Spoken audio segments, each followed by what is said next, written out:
casamento é uma instituição tão importante, tão sagrada, tão divina, que ele foi a primeira instituição que Deus criou, né? Lá no Éden, lá no jardim. E Deus compara o relacionamento dele com o povo justamente com o relacionamento entre marido e mulher. E você pode notar que o jeito como Jesus tem agido, né, foi bem semelhante à forma como os homens faziam antigamente, né?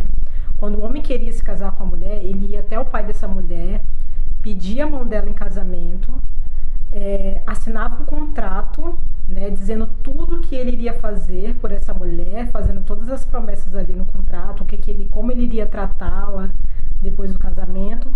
Pagava um dote para essa mulher ir se preparando, para ela cuidar dela mesma, né, se ornar. E ele ia para a casa do pai dele e pedia para a mulher esperar por ele. Ele ia para a casa do pai dele, preparar uma morada, né, um lugar para eles morarem junto quando se casassem. E essa mulher não sabia que dia que esse homem iria voltar. Então ela tinha que ficar se preparando, né, se ornando, se preparando para quando ele voltasse, porque ele iria voltar de surpresa, né, para assim casar com ela e levá-la embora.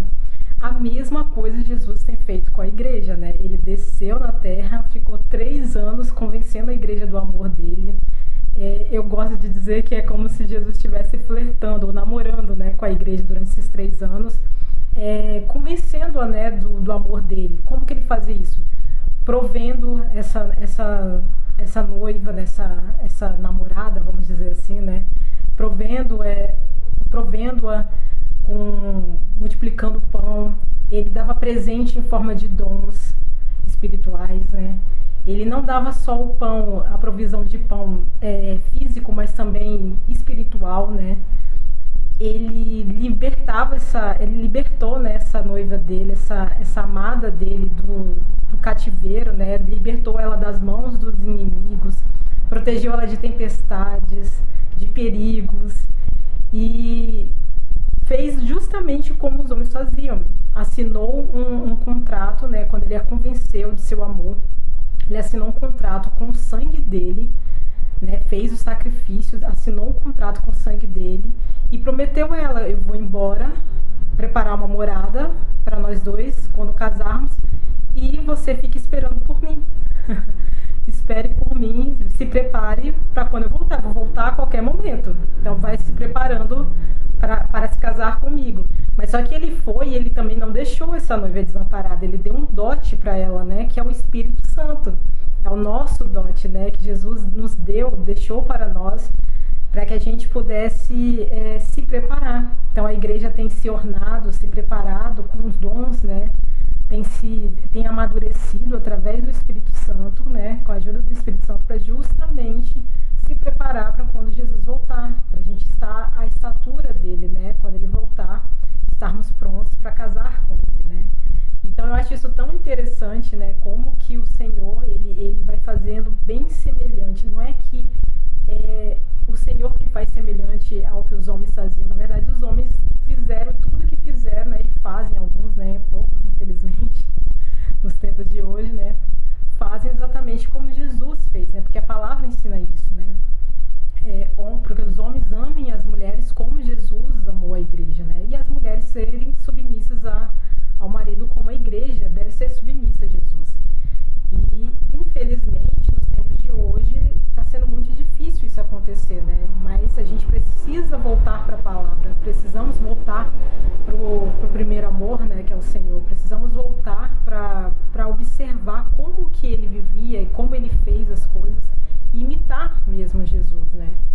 E obedecer, né, a palavra, obedecer seus preceitos. E os homens precisam aprender isso. Homens, amem as mulheres como Jesus amou a igreja. Jesus, ele não esperou para depois de casar, para ele prover, para ele proteger, para ele ser companheiro, para ele estar ali à disposição dela, dando tudo que ela merece, tudo que ela precisa. Ele fez isso antes mesmo de casar. Então tem muitos homens que acham assim: não, isso aí eu tenho que fazer só depois que eu casar. Enquanto tem outros que só fazem antes, né? Dão presentes, levam a mulher para jantar, fazem tudo para conquistar a mulher. Conquistou depois que casou e esquece, né? E, enquanto outros só acham que devem ir fazer isso só depois de casado. Porque as pessoas olham isso muito como uma obrigação, não como amor, como uma forma de demonstração de amor. E se você quer aprender a amar, não tem ninguém melhor do que Jesus para mostrar pra gente como que deve se amar, entendeu? Então, homens, aprendam com Jesus. Amem como Jesus amou. Amem as mulheres como Jesus amou a igreja. Como ele tem amado, né? Como ele tem nos provido, como ele não deixou a gente desamparado, ele continua nos amparando. Não estou dizendo que você precisa fazer como era antigamente, né? Sair, deixar a mulher, fazer um contrato. Não necessariamente isso. Mas se você quer uma mulher do jeito que você quer, uma mulher linda, que seja como a palavra diz, né? Que a mulher é a delícia dos olhos, né? Do marido. Se você quer uma mulher assim, você precisa também fazer por onde, né? Investir nessa mulher.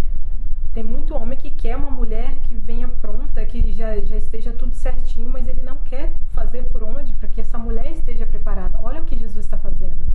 Jesus se humilhou, desceu na terra para ficar pertinho dessa mulher e proveu tudo. Protegeu, proveu, tem protegido, né, e provido de tudo que ela precisa, essa mulher, entre aspas, né, essa noiva dele, essa amada dele. E os homens não estão querendo fazer isso pelas mulheres. Homens, façam isso pelas suas mulheres. Mesmo que você ainda não esteja casado com ela, já comece a investir nela. Mostra pra ela, olha, se eu estou fazendo isso agora, mas ainda vou fazer depois que você for minha. E as mulheres também precisam ser mais mansas, né, mais submissas, mas nós sabemos que essa submissão, ela só vem depois que o homem ama a mulher, né? Eu gosto muito de dizer que o amor precede a submissão.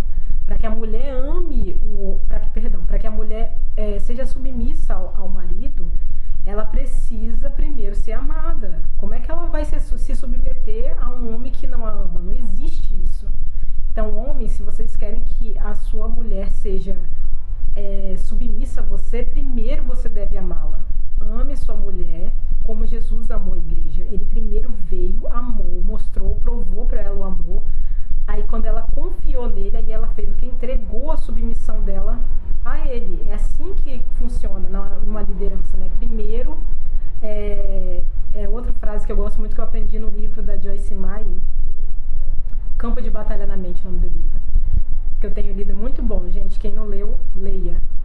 Ela fala sobre que a responsabilidade precede a autoridade. Para que você tenha autoridade sobre alguém, você primeiro tem que ser responsável por esse alguém. É igual num trabalho. Se você quer subir de cargo numa empresa, você primeiro tem que mostrar serviço, né? Você tem que servir primeiro, você tem que ser responsável, começar a tomar as responsabilidades para você. E aí o seu supervisor, né, seu superior, ele vai olhar e vai falar, olha, esse daqui ele já está agindo como um líder. Então ele vai, bom, pelo menos é o que deveria ser, né? Ele vai te dar a liderança, a chefia daquelas pessoas ali, porque você já assumiu a responsabilidade. Então depois que ela vai vir a autoridade, foi o que Jesus fez, ele assumiu a responsabilidade pela igreja para depois ter autoridade sobre ela. A mesma coisa o homem tem que fazer com sua mulher. Primeiro ter responsabilidade com essa mulher para depois ter autoridade, porque a liderança, ela nunca é tomada à força. Um líder não assume uma liderança à força.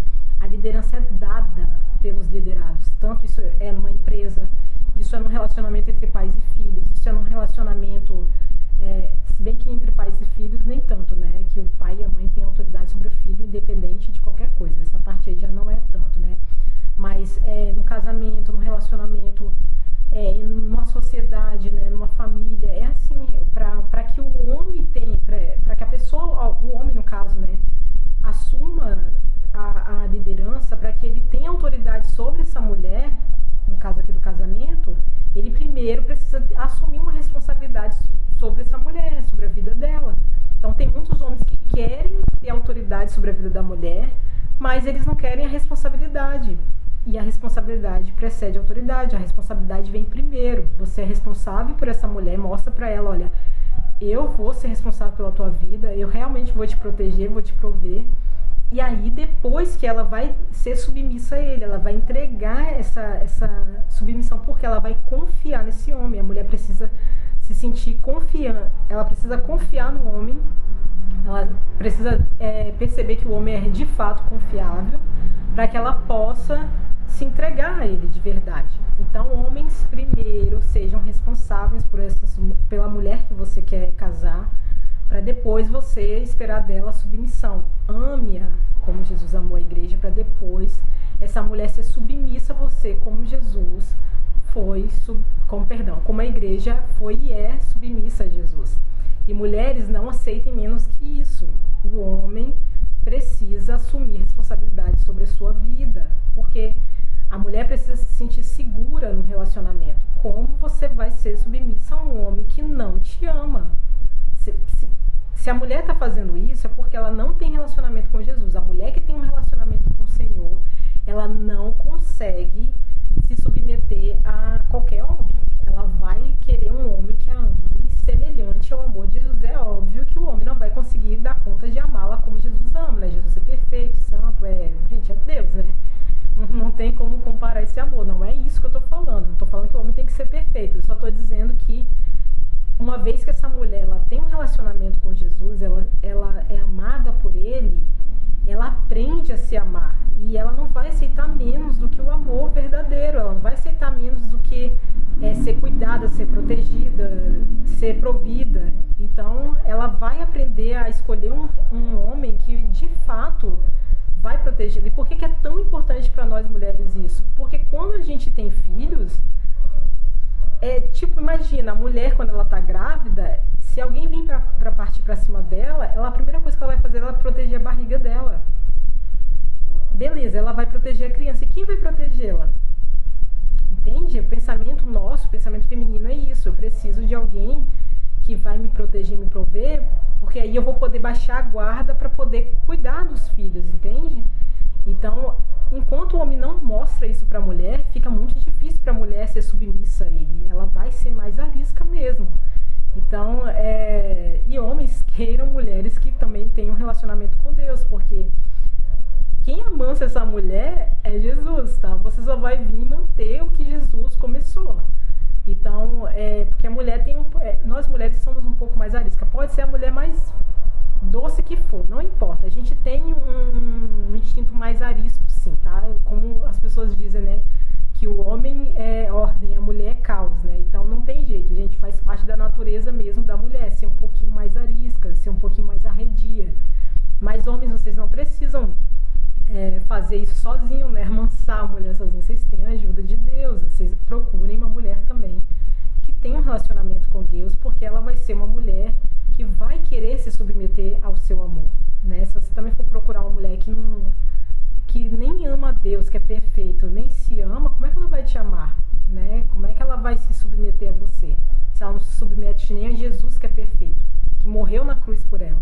A mesma coisa, vocês mulheres, não se envolvam com um homem que não tem relacionamento com Jesus, porque se ele não consegue, para você aprender a liderar alguém, você tem que primeiro ser liderado.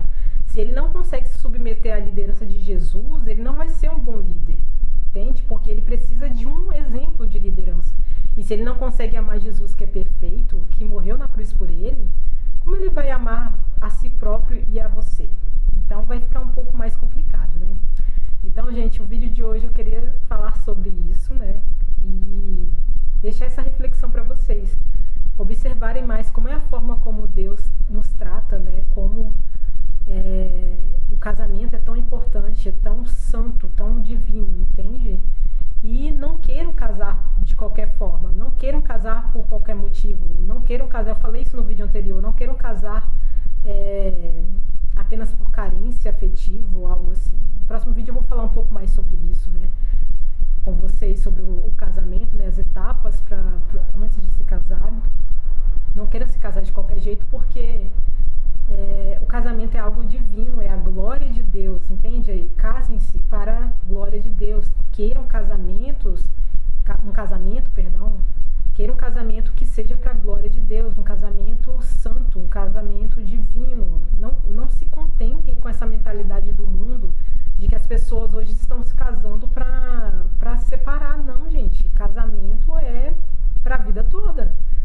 A gente não pode entrar no casamento já com essa mentalidade de se não der certo a gente se separa. Não, vamos ver direitinho, observar observar direitinho as coisas para casar direito, para a glória de Deus. A gente vive para a glória dele. Quer vivamos, quer morramos, nós pertencemos ao Senhor. Quer comamos, quer bebamos, nós fazemos tudo para a glória de Deus, ok?